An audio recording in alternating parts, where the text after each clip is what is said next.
네, 안녕하세요. 논문 미식과 함께하는 SCFE견을 발표하게 된 구병국이라고 합니다. 네, SCFE견은 간단하게 얘기 드리면 페이스 에디팅이랑 리스토레이션을 하는 이제 겐 기반의 시스템이라고 보시면 되고요. 네, 데모를 잠깐 보시면 이제 옆에 나와 있는 것처럼 그 자유 형식의 이제 인풋을 이렇게 넣는데도 결과가 되게 그럴싸하게 나오는 것을 볼 수 있고, 오른쪽 그림 같은 경우에는 이 논문이 제안하는 모델이 비슷한 성격을 가진 다른 모델에 비해서 우수한, 우수한 결과성을 나타내고 있는 것 중에 하나인데, 이제 이어링과 같은 작은 인풋도 이렇게 인풋에 대해서도 되게 결과가 잘 나오는 걸 보여주고 있습니다. 뭐지, 모티베이션인데, 이미지 익스체인지에 대한 수요가 증가하고 있고, 기존에는 이제 포토샵과 같은 툴에 의존을 하며, 이마저도 이제 효과적인 사용을 위해서는 전문 지식을 요구합니다.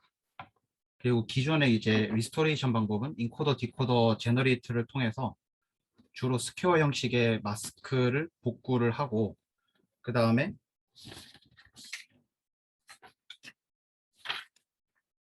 글로벌 또는 로컬 디스크리미네이터를 통해서 이를 이제 학습하는 과정입니다. 근데 이는 저해상도에 한정이 되고 생성된 이미지들은 마스크 주변에 어컬 엣지들을 포함한다는 한계점이 있습니다. 그리고 디테일드 리스토레이션을 위해서는 사용자가 선호하는 레퍼런스 이미지를 추론할 필요성이 존재하는데, 이 논문에서는 이미지 일부분이 유실돼도 컬러 이미지 스케치를 통해서 하이 퀄리티 베이스 이미지를 제공 가능하고, SM 패치겐 디스크리미네이터를 통해서 이 마스크 주변에 어컬 엣지들이 생기는 문제점들을 개선했다고 합니다. 그리고 유넷과 같은 네트워크와 게이티드 컨볼루션 레이어 사용으로 디테일드하고 슈퍼리어한 결과가 도출되는 것을 제안을 하고 있습니다. 오른쪽 사진과 같이 콜스 리파인드 네트워크 스트럭처보다 이제 유닛 스트럭처를 사용한 모델이 좀 더 선명한 결과가 나오는 것을 볼 수 있습니다. 이제 트레인 데이터에 대해 설명을 드리자면, 트레인 데이터는 셀레베이 HQ 데이터를 사용했는데, 이 데이터는 1024 by 1024의 사람 얼굴 이미지가 3만 장이 있는 데이터라고 합니다. 이 모델은 29,000개의 데이터를 트레이닝하는 데 사용하고 나머지 1,000개의 데이터를 테스팅하는 데 사용을 했으며, 이미지를 512 by 512로 리사이즈했다고 합니다. 그리고 GFC 기반 프리폼 마스킹과 페이스 세그멘테이션을 진행했다고 하는데, 논문에서는 이 부분이 크루셜 스텝이라고 합니다. 이 부분을 통해서 이제 적절한 스케치와 컬러 도메인 데이터를 생성을 합니다. 이 과정을 이제 밑에 또 설명을 해놨는데, 우선 이제 프리폼 마스킹, 아이 포지션에 대해서 프리폼 마스킹을 하는 과정인데, 이는 이제 디필 버전 2에 있는 메서드와 유사하다고 합니다. 우선 아이 포지션에 대해서 자유롭게 이제 그려진 마스크를 랜덤하게 적용을 하고, 그 다음에 GFC를 이용해서 헤어, 헤어에 대해서도 마스크를 이제 랜덤하게 적용을 한다고 합니다. 그 다음에 이제 스케치와 컬러 도메인을 적용하는 과정인데, 이는 이제 페이스샵에 나와 있는 메서드와 유사하다고 합니다. 해당 모델은 이제 페이스샵과 비슷한 방법을 사용했다고 하는데, 이제 오토 트레이스 과정을 제외를 하고 대신에 HD 엣지 디텍터를 통해서 스케치를 생성한다고 합니다. 그 다음에 네트워크 아키텍처에 대해서 간단하게 설명을 드리겠습니다. 우선 제너레이터인데요. 제너레이터는 유넷과 같은 구조로 되어 있습니다. 우선 인풋, 아웃풋 레이어를 제외한 모든 컨볼루션 레이어에 LRN이 적용이 되어 있고 스킵 커넥션이 저해됐습니다.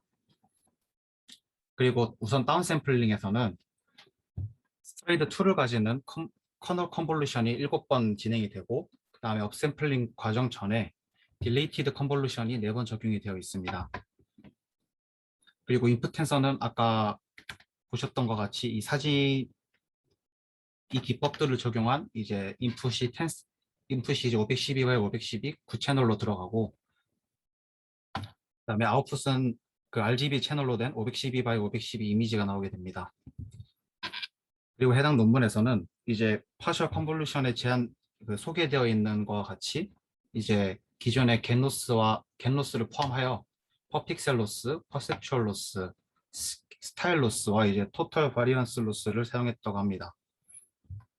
그래서 최종 생성된 이제 컴플리티드 이미지와 오리지널 이미지를 이 디스크리미네이터에 집어넣게 됩니다.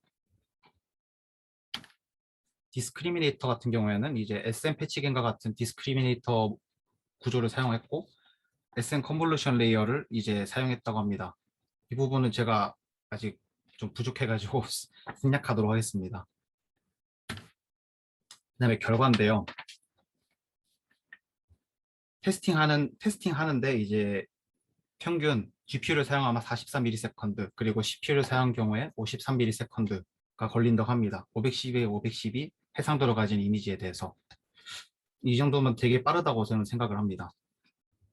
그리고 이제 논문에서 첨부한 사진 몇 장을 가져왔는데 이제 퍼셉추얼 로스 사용 여부에 대한 결과인데요.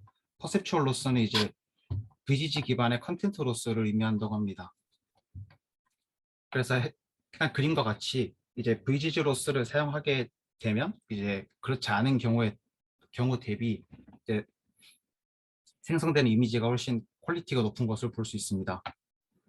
그리고 두 번째 사진과 같이 이제 이 모델을 사용한 경우에는 이 불필요한 부분이 이렇게 제거되는 부분을 볼 수 있고 그리고 머리 스타일 또한 변경이 가능한 것을 볼 수 있습니다. 그리고 해당 논문과 비슷한 성격을 가진 디필 버전 1과의 결과 비교인데요. 이제 마스킹된 사진에 대해서도 이제 디필 버전 1보다 이제 제한하는 SCF 이겐이 훨씬 더 만족스러운 결과를 보여줌을 알 수 있습니다. 그리고 이제 이 그림과 같이 상당 부분이 수정되는 인풋에 대해서도 하이 퀄리티로 합성된 사진 획득이 가능하며 두 번째 사진처럼 스케치와 색상 인풋으로만으로도 이미지 생성이 가능함을 보여주고 있습니다. 해당 결과를 이제 바탕으로 이 논문에서는 SCFE 겐이 이미지 트랜슬레이터로서도 동작할 수 있다고 설명을 하고 있습니다. 그리고 세 번째 사진은 아까 얘기 드렸던 디필 버전 1과 이제 SCFE 겐에 대해서 아예 지워진 인풋을 넣었을 때 생성되는 그림을 이제 비교를 하고 있는데 이를 통해서 논문에서는 추가 정보 없이는 얼굴 구성 요소의 형태와 위치는 의존성이 있다고 설명을 하고 있습니다. 인트레스팅 리절트 이제 앞서 얘기 드렸던 그 이어링에 대한 설명인데요. 기존 모델과는 이제 비슷한 성격을 가진 기존 모델과는 달리 이어링과 같은 스몰 디테일 학습이 가능하며 스몰 인풋에 대해서도 의미 있는 결과 도출이 가능하다고 합니다. 이는 다른 모델과 달리 SCFE겐이 HD 엣지 디텍터를 모든 구역에 적용한 결과라고 설명을 하고 있고 기존 모델 이제 딥필 버전 2는 턱 상단과 같은 이제 얼굴의 랜드마크로만 스케치 데이터를 생성을 하고 페이스샵이나 오토트레이스는 데이터셋에서 스몰 디테일을 제거를 하면서 학습을 하기 때문에 위와 같은 현상이 발생한다고 논문은 설명을 하고 있습니다. 그래서 이 논문은 원하는 영역의 스케치를 그려주면 스케치와 주변 컨텍스트를 보고 그럴싸한 이미지를 그려주는 겐 구조를 제안을 하고 있고 컬러 이미지 수정하고자 하는 영역의 마스크, HD 디텍터를 이용해서 얻은 스케치 등을 이용을 하고 있습니다.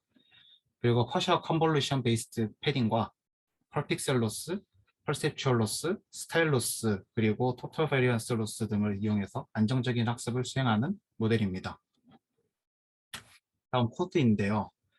이 논문에서 제공하는 오리지널 코드가 텐서플로우여서 텐서플로우 기준으로 설명을 드리겠습니다. 우선 게이트 컨볼루션과 이제 게이트 디컨볼루션에 대해서 먼저 설명을 드리자면 우선 텐서 패딩을 설정을 하고 이는 이제 딜레이션 레이트에 의존을 하게 됩니다. 그리고 LRN 레이어를 적용을 할 건지 안 할 건지를 보고 그 다음에 게이팅스 연산을 하고 그 다음에 이를 통해서 컨볼루션 레이어에 연산을 합니다. 게이티드 디컨볼루션도 이와 마찬가지로 디컨볼루션 연산을 한 다음에 게이팅스 연산을 하고 그 다음에 이를 기반으로 디컨볼루션 연산을 합니다. 제가 게이팅스와 이제 피처맵을 통해서 이 최종 결과로 나오는 식을 잠깐 가져오는데 이렇게 나온다고 합니다.